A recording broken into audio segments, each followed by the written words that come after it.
Amigas y amigos, señoras y señores, seguidores de Facetas aquí en el canal de YouTube Iván Marcel Fran Fernández, una cordial bienvenida.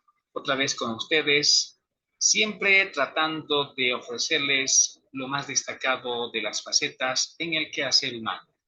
En la presente oportunidad, quiero dejar momentáneamente de lado lo referente a la información nacional, internacional, al comentario político, etcétera, etcétera. Hoy quiero abocarme, aunque de manera breve, a eso que también gusta a Facetas y que es parte de la estructura de dicho programa, el relato al viejo estilo de la radio de las tradiciones y leyendas de Potosí. En esta oportunidad voy a dar lectura a dos tradiciones y leyendas potosinas, las mismas que tienen en su recopilación y tienen como fuente para esta lectura al viejo estilo de la radio, de las crónicas potosinas de Modesto Omiste. La autoría en cuanto a investigación de datos, recopilación de hechos, etcétera, le corresponde a Fidel Rivas. Y por supuesto, la presentación de hace muchos, muchos años en esta gran recopilación con las crónicas de Modesto Omiste Tinajeros. Hoy presentamos La capa de sangre. Verifícanse hechos cuya explicación científica y racional está fuera del alcance de la inteligencia, cuyas causas, si bien pueden comprenderse en sus consecuencias morales, como fenómenos físicos, no han podido ser descubiertas a pesar de los gigantescos adelantos, en su tiempo se decía, de la electricidad y el magnetismo. Pese a los ilustres Edison, Harrison, Hoffman y otros, solamente ha quedado al orgullo humano uno de los dos extremos: la completa incredibilidad del hecho acaecido por inverosímil o la deficiencia de la manifestación de la verdad a causa de la perturbación de los sentidos en los testigos presenciales. Sea cual fuere la opinión, a fuerza de creyentes de buena fe en acontecimientos que no podemos darnos cuenta, dice Fidel Rivas, pero cuya evidencia se nos impone, nos permitimos narrarlos tal como lo hayamos consignados, dejando a aquellos el derecho de creer o de no creer. Y con este ligero preámbulo, a guisa de confiture, vamos a entrar en materia, si bien extraordinaria, no muy espinosa. Corría el año de gracia de 1652 y gobernaba la Villa Imperial don Luis Pimentel de la Orden de Santiago y antes Justicia Mayor de Potosí. El mercader de plata don Antonio López de Quiroga, después maestre de campo y afamado azoguero de la Ribera, iniciaba sus trabajos de minas e ingenios que muy en breve debían colocarle entre los primeros de los reinos del Perú, tanto en caridad como en riqueza, de tal suerte que llegó época en que no pudo darse cuenta del monto de sus caudales e intereses económicos. Refieren las crónicas de aquellos venturosos y apartados tiempos que don Antonio López de Quiroga fue un caballero humilde entre comillas. Su vestido era sumamente honesto aunque aseado, su conversación muy decente, su conciencia muy ajustada y fue admirable de su gran caridad. Las limosnas que daba a los pobres vergonzantes eran de 200, 100 o 1000 pesos. Y durante la Semana Santa en Potosí se sentaba en su sala cerca a 4 sacos de plata en reales de a 8. Entraban los que pedían las demandas, metía con fuerza un plato de plata a uno de los sacos y llenándolo lo daba a cada uno. Pero lo que él encargaba más era que a los indígenas se les satisfaciese en todo por su trabajo, porque de no hacerlo, decía, le quitaría a Dios lo que le había dado. Para esta cristiana recomendación tuvo sus motivos don Antonio, como vamos a verlo. En los comienzos de su colosal fortuna, o más bien, cuando con un fuerte capital adquirido en el comercio de plata se hizo azoguero de la Ribera, tenía la grata y caritativa costumbre de dar asiento en su mesa no pocas veces a alguno de los muchos pobres que diariamente acudían a sus limosnas. Tal vez tenía en cuenta que en el año 1626, en la inundación de la villa por la ruptura del dique de la laguna del Jari, que arrasó gran parte de la ciudad y 120 cabezas de ingenios, el capitán Francisco Yanúnez salvó la vida junto con los 12 pobres a quienes daba de comer, lo que siempre hacía los domingos. Entre los pobres que asistían a la mesa de don Antonio se distinguía un anciano de larga y canosa barba, de frente despejada aunque rugosa y de noble continente, a pesar de los harapos que cubrían sus enflaquecidos y cansados miembros. Llamábanle los dependientes de Quiroga don Justo, sin que se haya sabido a punto cierto cuál era su nombre, patria y antecedentes. Decíanle don Justo, y razón había para ello, atenta a la sabiduría de sus consejos y la prudencia con que los daba. Al iniciarse el invierno en el susodicho año, si es que podían haber otras estaciones en el riguroso clima de Potosí, hízose sentir de un modo terrible el tomavi o frío cierzo producido por la nieve. Uno de esos días, nebuloso y de intenso frío, disputaban los dependientes de don Antonio sobre la manera de contribuir a un pequeño pero significativo obsequio destinado al anciano don Justo. Hallábanse en el comedor de Quiroga y cuando estuvo entrado, le participaron haber acordado regalar una capa al mendigo de que era menester para ese invierno, y que el minero mayor de la mina Candelaria, Juan de Ortega, quedaba encargado de hacerla fabricar, contribuyendo los mineros de Cotamito, Amoladera y Centeno, labores que había principiado a rehabilitar a don Antonio. El domingo siguiente, después del almuerzo, levantóse el de Ortega y, hecha una profunda reverencia a Quiroga, cogió de una mesa situada en uno de los ángulos de la habitación la consabida capa hecha de gruesa y valiosa tela de lana, convenientemente forrada y acolchada, y se lo presentó a don Justo con estas razones. Buen anciano, a vuestra edad no es prudente desafiar los rigores del invierno que se nos viene encima, sino con un abrigo que pueda mantener el calor en el cuerpo. Vuestros amigos dependientes de don Antonio López de Quiroga tienen el honor de obsequiaros esta capa y os ruegan tengáis la bondad de usarla.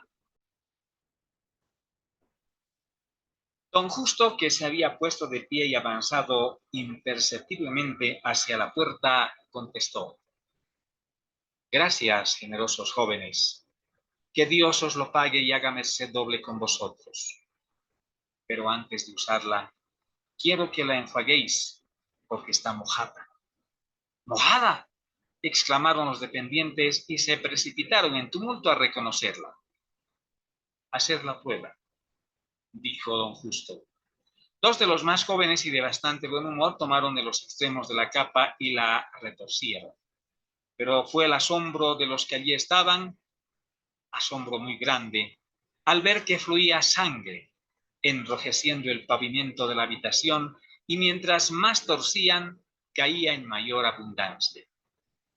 López de Quiroga, atónito, dirigía sus miradas ya a la capa, ya a don Justo, sin poder articular palabra alguna. Igual cosa sucedía a los dependientes, hasta que con voz solemne y conmovedora se escucharon estas frases. Antonio López de Quiroga, esa capa no ha costado tu plata ni la de tus dependientes. Cuesta la sangre de tus pobres jornaleros, cuyos trabajos se les engaña, a pesar de los sufrimientos a que están condenados y las privaciones que padecen. Sé justo en abonar sus salarios e impide a tus dependientes se enriquezcan con el sudor de los pobres, y Dios te recompensará con largueza. Diciendo esto, don Justo salió de la habitación. Y don Antonio, como si despertase de un sueño que le embargaba los sentidos, sin poderse explicar lo que había visto y oído, gritó: «Llamad, traedme a ese hombre». A estas voces los dependientes, sobrecogidos aún de terror religioso, salen en tropel al patio, se dirigen a las puertas de entrada y enseguida a las calles adyacentes, buscan, indagan, pero no encuentran al mendigo, ni adquieren noticia alguna de habérsele visto siquiera. Jamás volvió a verse en el ingenio al llamado don Justo. En cambio, don Antonio López de Quiroga llegó a adquirir ingentes riquezas cuyo monto no le fue dado a conocer, extendiendo sus labores a los asientos mineros de Lipes, Oruro, Ayoaguas, Puno y otros. Casó a sus dos hijas legítimas y únicas con don Juan de Velasco y don Miguel Gambarte, caballeros de la Orden de Santiago con dotes colosales, y vivió hasta una edad tan avanzada que fue necesario sustentarlo con la leche de las mujeres que le daban de lactar. Y durante su vida Ejerció siempre la virtud de la caridad y lo que más encargaba a sus dependientes y sucesores era que a sus trabajadores se les satisfaciese en todo por su trabajo, porque de no hacerlo, decía, le quitaría Dios lo que le había dado. Dichosos tiempos de milagros, o siquiera de visiones que producían tan óptimos frutos en favor de los proletarios. Hasta ahí, señoras y señores, la capa de sangre, una tradición y leyenda de Potosí. La otra tradición y leyenda potosina que enseguida voy a relatarles es de la investigación de Emilio Fernández y está recopilada en las crónicas potosinas de Modesto Míster. La serenata de Robles. Dice, la historia que me propongo narrar ha llegado a mí tan incompleta que por más investigaciones que al respecto he hecho, no he podido saber el año fijo en que ocurrió y por tanto tampoco puedo decir quién estaba de corregidor entonces en la Villa Imperial de Potosí, donde acontecieron todos estos hechos. Pero como ni el nombre del año ni del señor corregidor, que por cierto sería de muchas campanillas, viene en el caso a mi cuento, paso a referirlo pidiendo 1000 disculpas a mis lectores por esta involuntaria omisión. Eso escribía Emilio Fernández.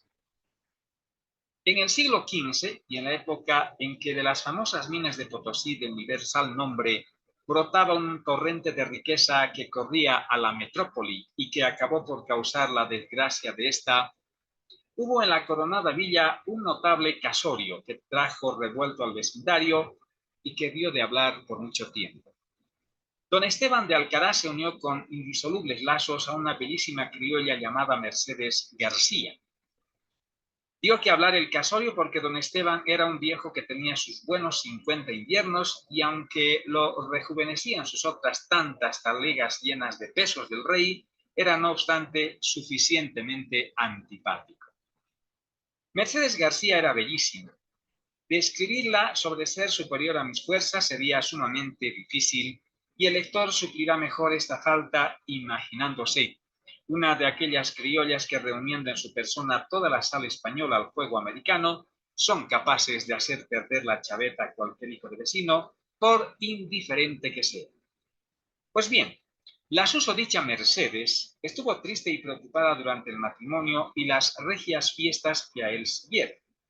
Tenía razón, pues hacía un pan como unas hostias que asándose con el vejete de don Esteban y dando unas duras calabazas a un joven hidalgo español que la amaba con frenesí. Era el tal don Luis de Robles, segundón de una noble familia, venido como tantos otros en busca de gloria y fortuna, y que en pos de la segunda trabajaba minas en el cerro, con muchas esperanzas, como todos los mineros, y pocas realidades. Había conocido a Mercedes y se prendó de ella, a la que por su parte correspondió su amor con creces, llegando hasta ser su prometida, pero don Luis no contó con la huésped y esta fue que Mercedes era tan ambiciosa como bella y tan inconstante como graciosa, de tal modo que a las primeras de cambio olvidó su amor y juramentos por la espléndida posesión que le ofrecía la fortuna económica de don Esteban. Don Luis hubo de morir al recibir aquel desengaño y si vivió solo fue con el pensamiento de vengarse. Pocos meses habían pasado del matrimonio de don Esteban y ya Mercedes empezaba a sentir el vacío y malestar que producen las uniones de mero interés cuando recibió misteriosamente una carta de don Luis, a quien siempre guardaba en un rincón de su memoria. Pintábale aquel con vivos colores lo mucho que había sufrido al verla unirse a otro hombre, sus tormentos actuales viviendo lejos de ella. Le ponderaba que su amor, en lugar de amortiguarse por el duro golpe recibido, se había convertido en una loca pasión que acabaría con su vida si ella no le compadecía y terminaba pidiéndole una cita. Mercedes luchó, aunque débilmente, con su deber, pero las manifestaciones de don Luis se sucedían de modo que terminó, como era de esperar, por acceder a la cita. Esto esperaba don Luis, y en consecuencia previno a don Esteban de la infidelidad de su esposa, poniéndose a sus órdenes para ayudarle a vengar su honor mancillano. Era una negra noche de invierno. Hacía un frío capaz de helar a las mismas vicuñas y era tal la oscuridad que no se veía ni la palma de las manos. El viento como único transeúnte campeaba en las calles, silbando en los tejados de un modo lúgubre. Los pacíficos habitantes de la Villa Imperial se habían visto obligados por la crudeza del tiempo a recogerse desde temprano y las siempre silenciosas calles aquella noche estaban desiertas, pues hasta la ronda las había creído mejor, guardadas por el temporal, y se había ido a reposar tranquilamente. A eso de la medianoche, a la hora de los aparecidos y fantasmas, despertaron los vecinos de las principales calles con una rara música. Era un concierto de instrumentos de cuerda y voces, entre el que sobresalía una voz de mujer, que más que canto era un alarido. Aquella voz que por momentos se hacía más angustiosa fue convirtiéndose en un gemido, que helaba la sangre en las venas de los menos tímidos hasta que fue extinguiéndose poco a poco, siendo dominada por el coro. Los primeros madrugadores del día siguiente eran sorprendidos por el horrible espectáculo que presentaban las calles. Un surco de sangre en el piso y miembros de una mujer mutilados señalaban el paso de la infernal serenata que ha quedado tradicional. La infeliz Mercedes, arrebatada por su esposo y su vengativo amante, había sido despedazada en las calles de Potosí. La serenata de Rojas. Señoras y señores de Facetas, no cabe duda que la fantasía, la imaginación y sobre todo las sensaciones cromosomáticas y auditivas son, entre otros aspectos, elementos importantes a la hora, primero, de narrar y a la hora de escuchar esa narración. Espero que estas dos tradiciones y leyendas de Potosí haya agradado para conocer un poco más de esta cultura histórica que ha tenido Potosí prácticamente desde 1545, desde 1600, 1700, en fin. Potosí es una ciudad llena de tradiciones, llena de fantasías, pero también es una ciudad llena de sorpresas históricas. Y cabalmente las tradiciones y leyendas de Potosí sirven para que el lector, y en este caso los amigos y amigas de este programa, puedan tener una imaginación bastante clara de lo que fueron las tradiciones y leyendas de Potosí. Gracias por su deferencia. Facetas es un programa de redes sociales que se transmite desde Potosí, Bolivia, patrimonio cultural y natural de la humanidad para todo el mundo. Muchas gracias, volveremos en cualquier momento y ya saben, estas son las facetas de la vida porque estamos donde otros no están. Muchas gracias por su deferencia. Permiso.